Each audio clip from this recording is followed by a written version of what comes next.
Pukul 4 dini hari di pinggiran Jakarta, saat kota masih terlelap. Angin musim kemarau yang dingin menyapu ganggang yang kosong. Di tengah keheningan itu, hanya suara roda gerobak tua yang berderit secara teratur. Kriet, kriet.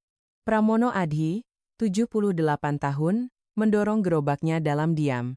Punggungnya sedikit bungkuk, namun langkahnya masih tegap. Sudah 40 tahun ia melalui jalan yang sama di waktu yang sama. Hari ini dimulai lagi, gumam Pramono pada dirinya sendiri, berhenti di depan tempat sampah pertama. Dengan tangan yang terbungkus sarung tangan kasar, ia dengan cekatan memilah barang-barang daur ulang. Kardus dengan kardus, botol plastik dengan botol plastik. Dulu, tangannya melakukan pekerjaan yang berbeda. Tangan yang dengan lembut merasakan denyut nadi, dan dengan akurat menancapkan jarum akupunktur. Saat ia masih memiliki sebuah klinik pengobatan herbal yang ternama, orang-orang memanggilnya tabib ajaib. Namun, itu adalah cerita 40 tahun yang lalu. Krisis moneter tahun 98 merenggut segalanya. Tidak mampu membayar pinjaman bank, kliniknya disita. Lebih buruk lagi, istrinya meninggal dunia karena leukemia akut. "Bapak, aku lapar," rengek putri bungsunya, Sari, yang saat itu baru berusia 5 tahun. Putra sulungnya, Baskara, berusia 10 tahun, dan yang kedua, Danu, 8 tahun. Pramono menatap ketiga anaknya, dan membuat keputusan. Ia harus melakukan apa saja. Begitulah ia mulai menjadi pemulung. Harga diri, gengsi, semua itu adalah kemewahan. Memberi makan anak-anaknya adalah prioritas utama. Pramono tersenyum tipis sambil merapikan tumpukan kardus di gerobaknya. Baskara kini telah menjadi partner di sebuah firma hukum besar. Danu memiliki klinik kecantikan mewah di kawasan Pondok Indah. Sari juga memiliki warung kecil miliknya sendiri. Mereka semua tumbuh dengan baik, pikirnya. Namun, entah sejak kapan, anak-anaknya mulai menghindarinya.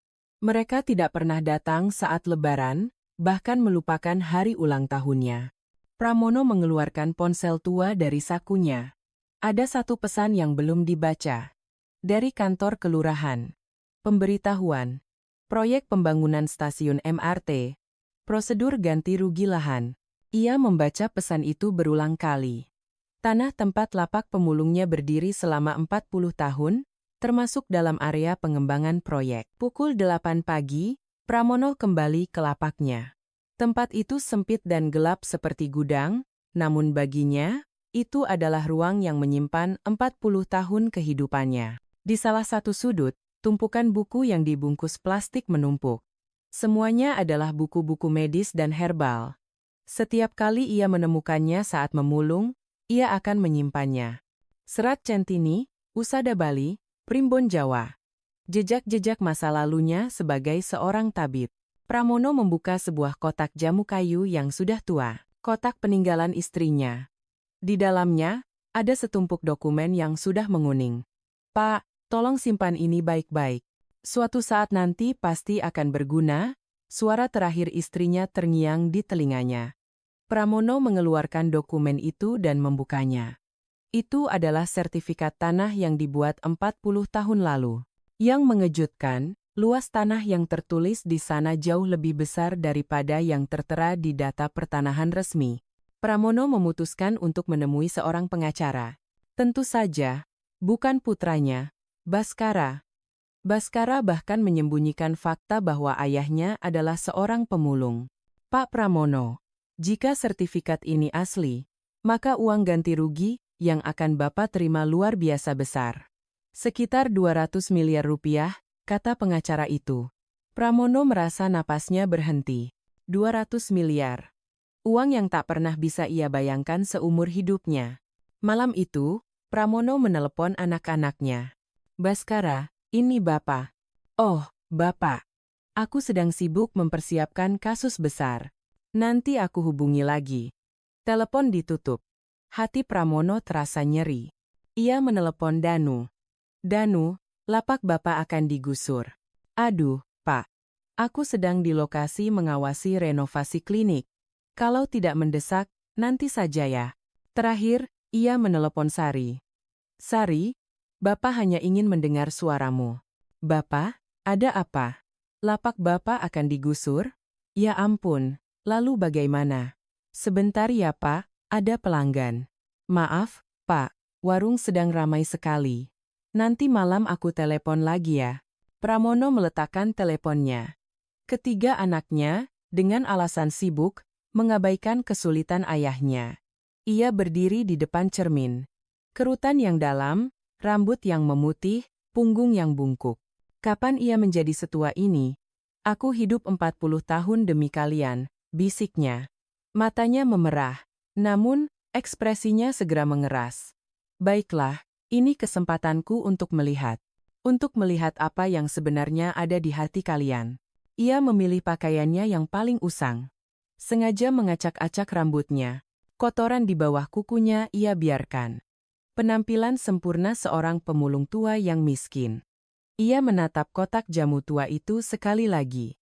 Surat pemberitahuan ganti rugi senilai 200 miliar rupiah ia selipkan kembali dengan rapi di dalamnya. Sekarang, kita mulai. Angin dingin fajar kembali berhembus. Namun, sorot mata Pramono lebih jernih dari sebelumnya. Waktunya telah tiba untuk menguji hati anak-anaknya setelah 40 tahun. Sebuah gedung apartemen mewah menjulang tinggi di kawasan SCBD, Jakarta. Bangunan 42 lantai itu berkilauan keemasan di bawah sinar matahari pagi. Baskara sedang menikmati kopinya di ruang tamu penthouse lantai 35. Pemandangan kota terhampar di balik jendela kaca raksasa. Pemandangan pagi seorang pengacara sukses. Setelan jas hitamnya disetrika sempurna, dan jam tangan Swiss di pergelangan tangannya menunjukkan waktu yang presisi.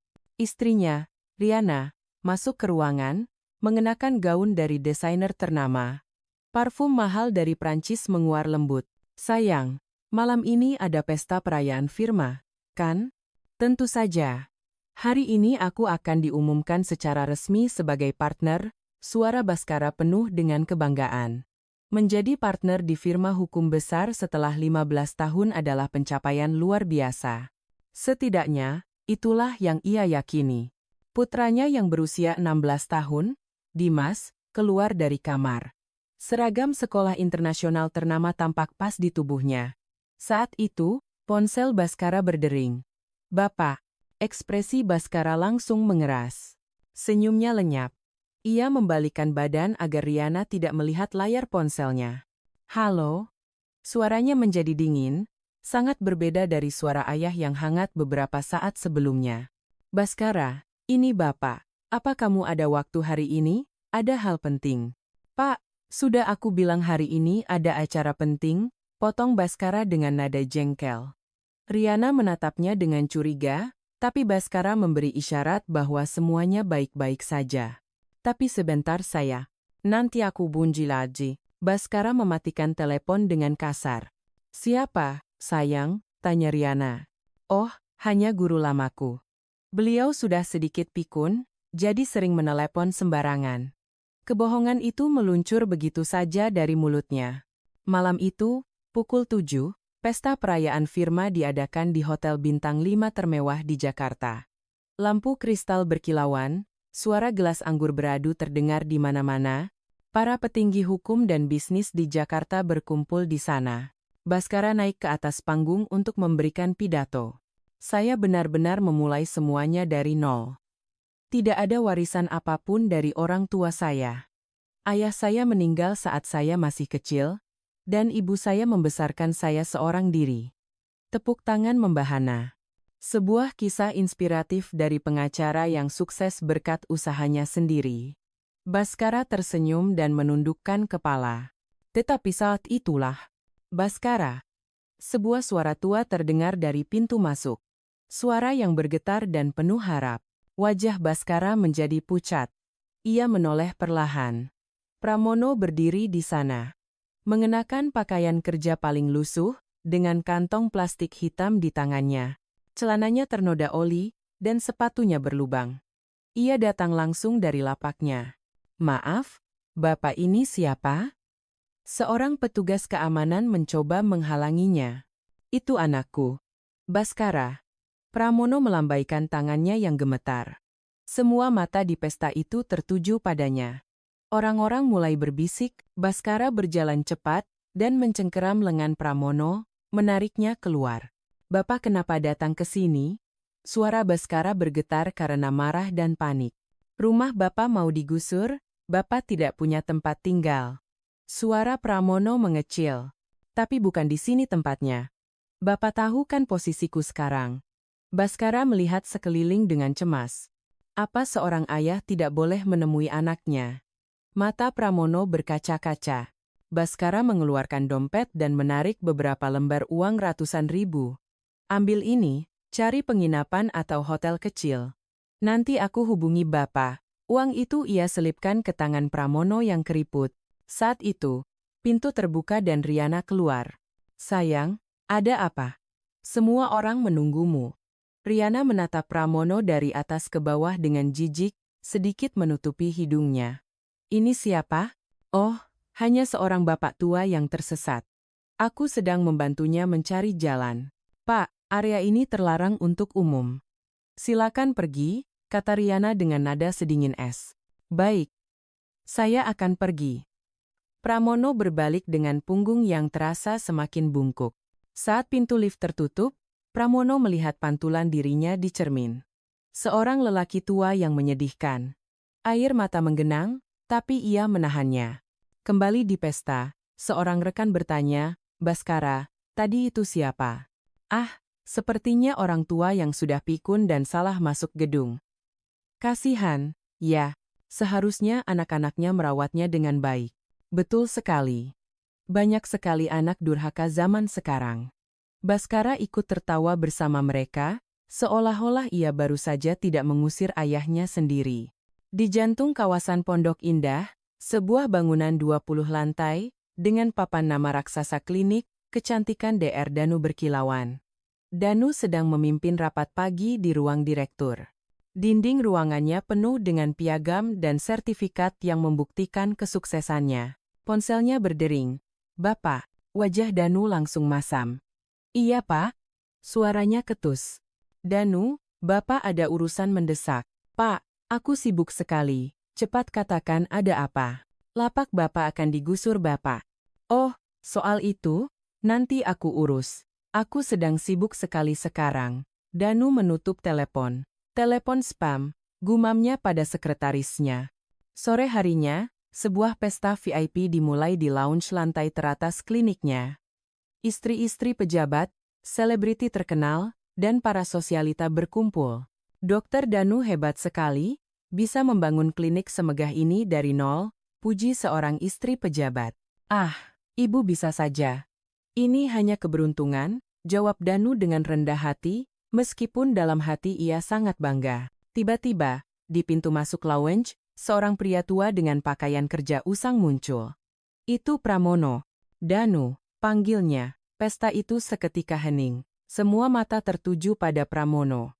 Wajah Danu menjadi pucat pasi. Ia segera menghampiri Pramono. "Mohon maaf semuanya. Sepertinya petugas kebersihan yang baru salah masuk ruangan," katanya dengan suara keras. Lalu ia berbisik pada Pramono, "Bapak sedang apa di sini? Cepat pergi." "Danu, aku ini ayahmu." "Stet." Danu menarik lengan ayahnya ke ruang istirahat staf. "Bapak kenapa datang dengan penampilan seperti ini? Ini bisa merusak citraku. Datang untuk menemuimu saja tidak boleh? Bukan begitu caranya. Orang akan berpikir apa nanti? Bapak sekarang hanyalah seorang pemulung." Kata-kata itu menusuk jantung Pramono. Ia telah mengorbankan segalanya demi anak-anaknya, dan kini ia hanya dianggap sebagai seorang pemulung. Danu mengeluarkan dompetnya. "Ambil ini. Pergi kemana saja, tapi tolong jangan ke sini lagi." Ia memberikan beberapa lembar uang ratusan ribu. Lagi-lagi, uang. "Danu, Bapak benar-benar tidak punya tempat tinggal. Kalau begitu, cari saja panti jompo. Biayanya akan aku tanggung," kata Danu dengan nada dingin, seolah sedang berbicara dengan pasien. Ia kemudian mengantar ayahnya ke tangga darurat. "Lewat sini saja, agar tidak bertemu orang lain." Menuruni 20 lantai melalui tangga darurat, langkah Pramono terasa sangat berat. Sementara itu, Danu kembali ke pestanya dengan senyum sempurna. Malam itu, di dalam bus kota yang membawanya ke tempat tinggal putri bungsunya, Pramono merenung. Uang pemberian Baskara dan Danu masih utuh di sakunya. Gemerlap lampu kota Jakarta terasa begitu dingin di matanya. Apakah Sari akan berbeda? Bisiknya, memeluk harapan terakhirnya. Di dalam buku catatan tuanya, tertulis alamat warung kecil Sari. Nak, hanya kamu satu-satunya harapanku.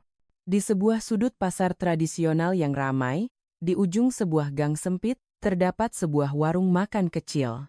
Papan nama warung Sari catnya sudah sedikit terkelupas, tapi cahaya hangat terpancar dari dalamnya. Pramono berjalan perlahan. Ketika ia membuka pintu, lonceng kecil berbunyi. Selamat datang. Bapak. Sari terkejut hingga sendok sayur di tangannya jatuh. Ia berlari keluar dari balik meja kasir dan tanpa ragu memeluk ayahnya erat-erat. Bapak, kenapa tidak menelepon? Kalau tahu Bapak mau datang, aku bisa menjemput. Suara Sari tulus dan penuh kehangatan. Mata Pramono terasa panas. Inilah pertama kalinya ia disambut. Dari dalam, cucunya yang berusia 11 tahun, Putri, berlari keluar. Kakek. Putri memeluk Pramono. Ibu, kakek pasti lapar. Sari, sambil menyeka air mata, membawa ayahnya masuk. Warung itu sangat kecil, hanya ada 4 meja. Tapi terasa begitu nyaman dan penuh cinta. Di dinding, tergantung foto keluarga, termasuk foto Pramono. Bapak duduk di sini ya, dekat kipas angin. Biar Sari buatkan makanan yang paling enak. Putri dengan bangga bercerita, Kek, tadi di sekolah aku cerita, kalau kakekku adalah pahlawan lingkungan. Guru-guruku memujiku. Air mata Pramono akhirnya jatuh, cucunya tidak malu padanya, malah membanggakannya. Tak lama, suami Sari, Agus, pulang setelah bekerja sebagai kuli bangunan. Bapak, kapan datang? Maaf kami jarang mengunjungi Bapak, sapanya dengan tulus.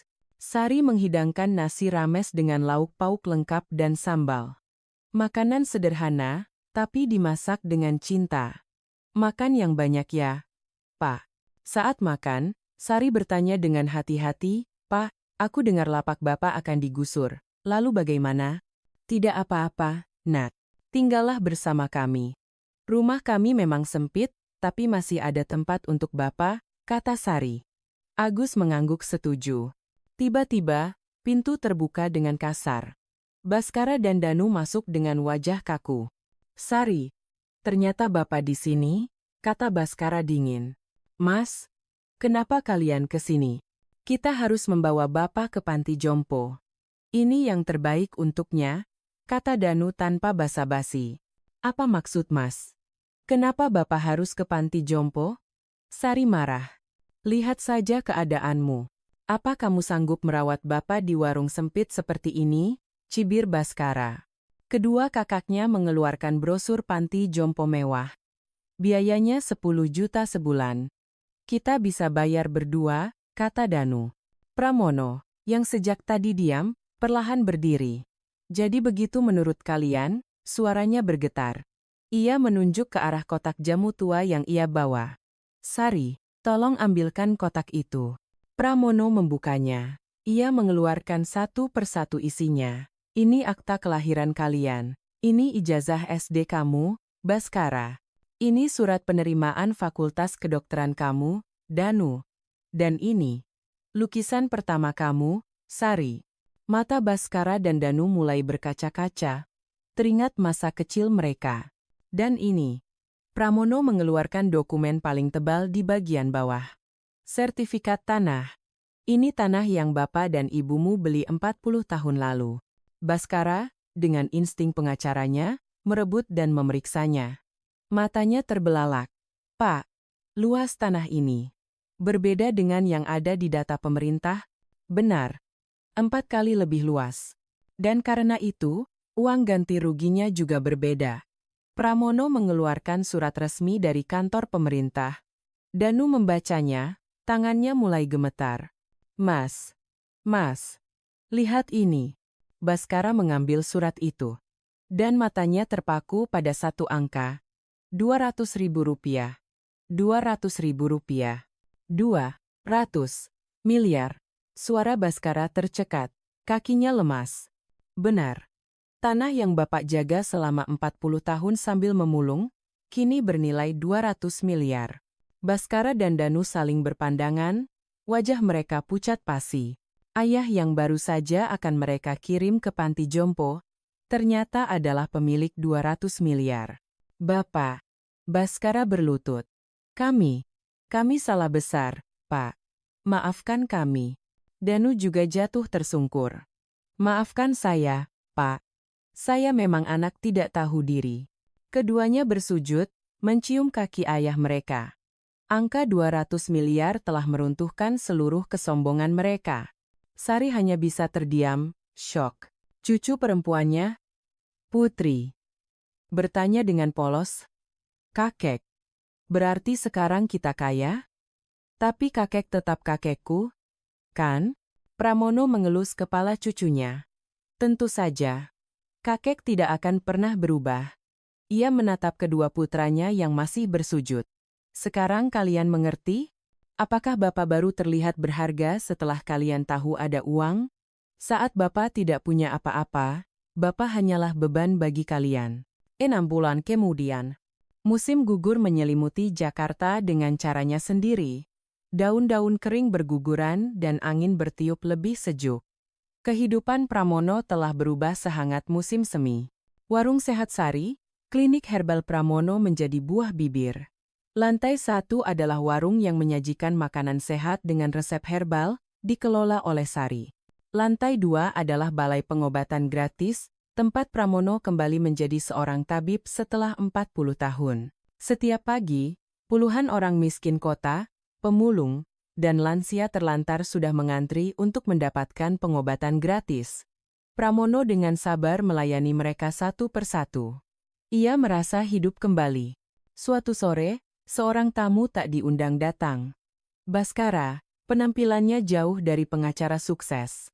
Wajahnya tidak terurus, pakaiannya kumal. Ia baru saja bebas dengan jaminan setelah ditangkap karena kasus suap. Izin praktiknya dicabut, istrinya menggugat cerai, dan seluruh asetnya disita. Ia duduk di kursi pasien dan menangis terseduh-seduh. "Maafkan saya, Pak." Pramono hanya diam, lalu memeriksa denyut nadinya dan memberikan terapi akupunktur. Seminggu kemudian, Danu datang. Keadaannya tidak lebih baik. Izin praktiknya dicabut karena kasus malapraktik, kliniknya bangkrut. Ia juga menangis dan memohon ampun. Pramono merawatnya seperti ia merawat Baskara. Setiap hari, kedua putranya datang ke klinik. Bukan lagi sebagai pasien, tapi untuk membantu. Baskara membantu di bagian pendaftaran, Danu membersihkan peralatan. Mereka tidak menuntut apa-apa, hanya ingin berada di dekat ayah mereka. Pramono tidak menolak, tapi juga tidak menyambut mereka dengan hangat. Luka 40 tahun tidak mudah sembuh. Suatu malam, Pramono mendorong gerobak barunya untuk melakukan kunjungan ke rumah pasien yang tidak bisa berjalan. Gerobak yang dulu penuh dengan kardus bekas, kini penuh dengan obat-obatan herbal dan peralatan medis. Di gerobak itu tertulis layanan kunjungan gratis, Tabib Pramono Adi. Cucunya, Putri, menemaninya dengan riang. "Kakek, gerobak ini bagus sekali." Di bawah cahaya senja yang kemerahan, bayangan kakek dan cucunya memanjang di jalanan. Dari kejauhan, Baskara dan Danu memandangi mereka. Mereka belum berani mendekat. Mereka tahu, mereka harus bekerja lebih keras untuk menebus dosa-dosa mereka. Pramono tahu kedua putranya ada di sana. Suatu hari nanti, ia mungkin akan memaafkan mereka. Tapi belum sekarang. "Kek, mengantar obat dengan gerobak ini seru sekali," kata Putri. "Iya, Nak. 40 tahun lalu, gerobak ini membawa barang bekas. Sekarang, gerobak ini membawa harapan." Suara Pramono terdengar damai, suara roda gerobak berderit di keheningan gang. Kriet, kriet. Suaranya sama seperti 40 tahun lalu, tapi maknanya telah sepenuhnya berubah. Apa yang telah dibuang, kini telah kembali. Lapak pemulung telah menjadi klinik. Pemulung tua telah kembali menjadi tabib yang dihormati. Dan anak-anak yang telah membuang ayah mereka, kini memulai segalanya dari bawah. Pramono tersenyum. Ia akhirnya mengerti. Kekayaan sejati bukanlah tentang berapa banyak uang yang kau miliki, tapi tentang seberapa banyak cinta yang kau terima. Dan dalam hal itu, ia sudah menjadi orang terkaya di dunia.